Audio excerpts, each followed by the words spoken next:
We're doing Justin Trudeau. Remember to check out Patreon. World Economic Forum. We're just going to watch a little bit, see what we can see. Worldwide, when at your first press conference where you rolled out your going to do? Well, there's a lot of hard work to do, and the first part is recognize. He's adjusted himself in that seat twice. He's very uncomfortable. Here we are talking about feminist issues, which, from my experience, tends to make men very uncomfortable, because the women on the side of the feminist issue, even if you're a male feminist, tend to attack and demonize men, even feminist men. So I don't know if he's uncomfortable because that's what he's preparing himself for, but he's supposedly a feminist talking to another feminist. He shouldn't be uncomfortable. We used social media and email blasts as a political campaign to reach out to communities with a campaign called Ask Her to Run, telling people to ask prominent women, hard workers in the community, people they knew. I was sitting there, he seems to have a very pleading way that he's talking. He's not comfortable. He's still got his legs crossed at his ankles. Ask a man if he wants to run for office. His first question is likely to be, well, do I have to wear a tie every day? And if you ask a woman if she wants to run for office, her first question is usually, really, why me? And that idea that, do you really see that again? Run for office. Her first question is usually, really, why me? And really, why me? And did you see how he scrounches down? He's like, he turns his head and he scrounches down towards the other feminist. That's what I mean by pleading. He's talking, looking around, and doing submissive moves to the other feminist. And that idea that, do you really think I'm qualified? See that again? You have to ask more often, which, honestly is really frustrating. So we said, okay, if we know we have to ask more often, let's ask more often. And we got people to recommend friends, neighbors, in some cases themselves, and then we followed up with them and we asked them, we talked about running, and I personally convinced a number of extraordinary women to step forward, along with a number of extraordinary men, to step forward into public office at a time when politics can be very, very divisive. And I have he keeps to say doing that. He's very submissive, especially to that feminist. Well, people here at the World Economic Forum know well Chrystia Freeland, who is internationally renowned. It took an awful lot of arm twisting before she decided, because of family reasons, because of personal and professional reasons, that she should take this leap. And look at this, shoulders down. It is a schoolboy sitting in the chair talking about his project to his mommy. This may be very acceptable to the population, general workers, but there are certain professions where you do not want a man who submits to people. As a leader of a country, you don't want someone who submits, period. They need to be strong individuals capable of negotiating tough contracts. I think we still have to do better. But 6% more than the United States. yeah. But part of that, therefore, I don't get to control who gets elected to the House, but I do get to. And he did it again. He submitted again. I don't get to control that pleading submission. We're going to slow it down just one time so you can see what I'm talking about. But part of that, therefore, I don't get to control who gets elected See, he goes down. to the House. He but goes I down. do get to pick who And he gets goes up. to sit And in then back down. government. Submissive. You know, the lead up to our announcement of that cabinet, there were a lot of people making, these quotas are bad, it should be merit-based, you shouldn't be forcing it. And then once I displayed the cabinet, nobody talked about merit anymore, because the people in our cabinet, men and women, are extraordinarily high qualified. And I have to say, Legs are still crossed, his arms are still in, but watch as he talks, how far his arms go away from his body. Nobody talked about merit anymore because the people in our cabinet, men and women, are extraordinarily high quality. Stays very close to his body. He does not go outside of his chair. They have a personal space. He's got this space. By all things, this is his. And it is acceptable to go to about here in line view without offending this woman. And I don't mean like, I'm sure she would not care if he used this at all, but in the general scheme of things, the mentality of what's appropriate, he could go to about this line. But he could take all of this, and he stays literally within his chair. He doesn't even claim this desk that is his. He's submissive. He's given everything to anyone, and he only claims what literally his behind is sitting on. Our company, the senior management, it's naturally 50-50. Actually, it wasn't because of deliberate, not like the Prime Minister had a quota, 50-50. It just happened that way.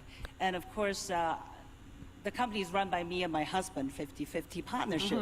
So that, and then some jobs are more for men, like construction jobs, engineers going around the construction. You don't really get so many women who want to do that job. But also there's some jobs like sales are naturally women.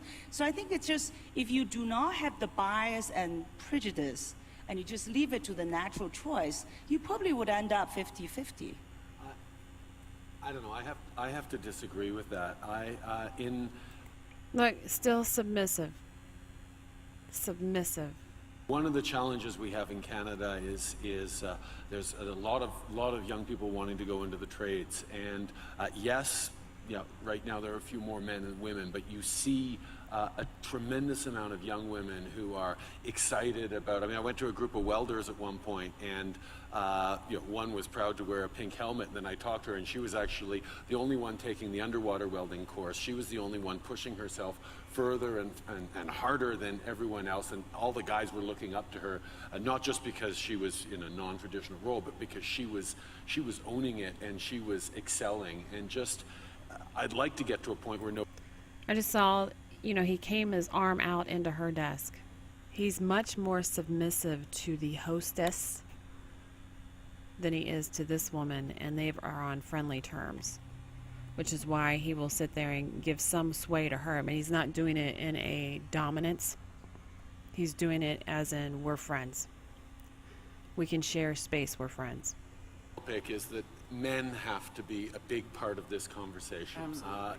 One of the things, like, I'm incredibly proud to have a partner in my wife Sophie, who is extremely committed to women and girls issues, but she is, we're of a like mind on it, and I agree with her on that, and I've been very thoughtful about how we raise our daughter. But she taught me, or she took me aside a few months ago. Took me aside, he's stumbling on that. My wife told me. That's what that is. My wife told me. She didn't taught. She didn't discuss. My wife told me. Go and said, okay, it's great that you're engaged and modeling to your daughter that you.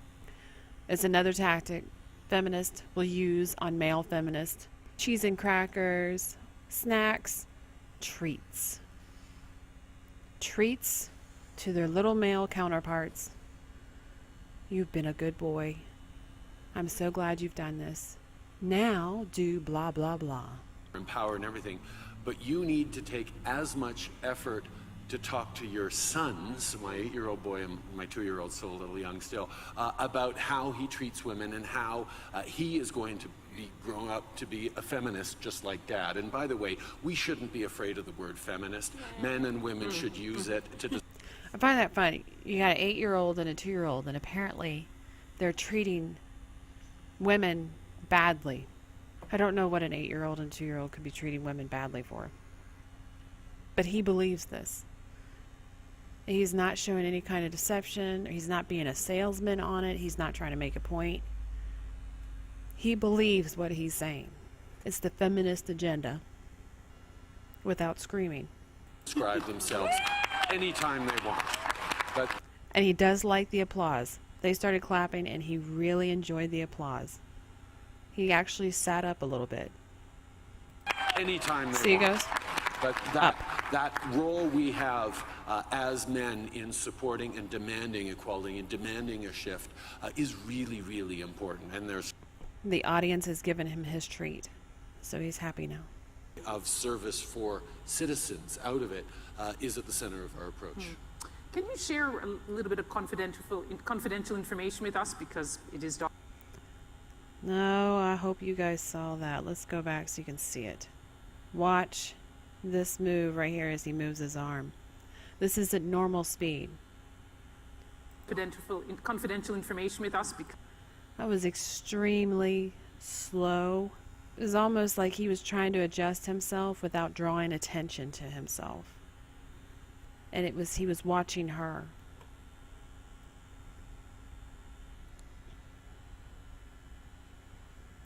it is Davos after all. The charge that's often made when you say, okay, 40% of the board has to be women, and in the clubs and in the bars, the men say, oh, where are they going to find all those women? They're going to choose women because they're women. They're not qualified. When you were choosing your 50-50 cabinet, when you were choosing your board, were you lying awake at night and thinking, where am I going to find the qualified women? Was there a problem, or did you actually have too many women to choose from? There was a problem because the extraordinary women who ran for us, there were too many. There are great women who So aren't the in problem cabinet. is that more rather there than- are great men who aren't in cabinet as well, because we were He's we looking were down. deliberate about As he talks, he's got his legs folded, his hands are in his lap, and he's looking down. Now, don't hate me when I say this, but I think Bill Clinton has more balls than this guy. We're going to look at his wife, as we have found that he is very submissive to women, specifically the hostess that was a feminist. And he talked about how his wife tells him, although he tries to dress it up as if she's her suggestion. And it's leading me to believe, and I'm sure all of you have already screamed, that his wife is now running the cabinet or the prime minister's spot. So we're going to look at her because we're suspecting that she's wearing the pants. And we're going to see, how strong her demeanor is. Now, her host is a male, and we will see quite a bit just from that. Gregoire Trudeau, if your husband becomes prime minister, and it's a possibility on Monday, your life is going to be changed forever in a very, very public way. Are you ready for it? Well, first of all, that's a lot of speculation. There's still a little but a long way to go, and we won't take one vote for granted. She's keeping And good we're eye almost contact. there, but there's so much more work to be done. Our lives are going to change. It's true if it happens, but Her legs are not crossed. He's a negotiator. That's a negotiator right there. So this should be a really good mental challenge for her as far as us being able to see how she deals with someone who is not going to submit easily to her for no reason. we've had this discussions, together, Justin and I, and with the kids, and around us will change, but within, we'll stay who we are. And actually, that's one of the most important things in life generally, is whatever you go through, you stay true to who you are and your core values. So it's not a worry that I have. Well, let me ask you about policy decisions, because you're not just the homemaker, the mother who's taking care of the Go back. Go back. Policy decisions, and now she is cutting through the water. Watch her hands. You're not just She's cutting through the water. Now she's in negotiation mode. the homemaker, the mother who's taking care of the children. I know that There's that little eyebrow that went up. You're not just the homemaker. No, I'm not. The little eyebrow that goes up. Obviously, she's not just the homemaker in that relationship. I'll do the analogy of baking. Pizza. Sunday night is always pizza day. And not homemade pizza. And my kids make the pizza from my recipe that I tell them how to do it. But that little thing of, if anyone asks them, who made the pizza, they're going to say they did it. Now, the mentality back on my end as they say it, yeah, they made it with me. I hope you understand that, how that works. He's telling her, you're not just a homemaker, and she's sitting there thinking about the analogy part. Her telling how much flour goes in, the yeast, the sugar, the sauce, all the recipe with supervision. Her same concept with that little eyebrow move is the thoughts, that's why it's moving. She's not just the homemaker. She influences that policy. Just like I influence the pizza making, she's influencing the policy, and that's why, and when she's thinking about it as he's talking about it, that's why it's doing that. Is there any special issue that you would like to champion? Well, as I've said in the past years myself, as a public speaker and as a woman and as a mother, I've put forward many of my thoughts and efforts and volunteer efforts to be able to work with groups that empower women. So gender equality, women and self-esteem, eating disorders, anything that has to do with women's issues and children really is so close to my heart, and everything that has to do with First Nations. Now, she's talking about this. We just sit there and we listen to her husband talk about his cabinet and everything going with 50-50, bringing women in, encouraging them to run for office, and changing the landscape. And here she is talking about how that's the closest thing to her heart, gender equality. So when you look at this and you listen, especially for a leader position, not only if you brought him in as a governing body, realizing what he is and what his mentality is towards family and who really runs his household, you need to understand who you're really electing, because you're not electing the husband, you're electing the wife who has the husband as a front runner pulling the strings. And missing and murdered Aboriginal women, and for me, whatever path and whatever happens with the election, I will continue on that path. And obviously, if we are honored enough to have Canadians give us their trust, I will push that even more forward. Now, your husband grew up in 24 Sussex in a very intense media environment. You're going to get that if you win. You're getting it now, but it'll be even more so. How do you protect your children from it in a way? Because I know that sometimes it bothered him as well. But you know what? We're lucky. Her, in dealing with this individual here, remember, he's a negotiator. What we're finding is she is standing tall to him. How squared off her shoulders are, how straight her back is. She's leaning towards him. He doesn't have to square off because he's a rather tall individual and he's a man, he's bulkier. So just that concept that all he has to do is sit and look intimidating. And most men realize this, especially when dealing with other women. And you saw how mousy the husband was. Very meek, very submissive. And you see how she is dealing with a strong male. She's squaring off with him in a negotiative style. And I don't mean like she's going to get up and start a cat fight. She's just squaring off in her demeanor. And I think that, adversity once again can make you grow stronger. And the lessons that we are teaching our children are lessons that we hope we are putting into action in our everyday life. All right, well, that's enough on the two of them. There's really nothing much to say other than, as I've listened to him, he tells you exactly what they're going to do and what they plan on doing. He's very honest as far as he speaks exactly what he believes, whether it's true or not. He believes what he's saying, and so does she.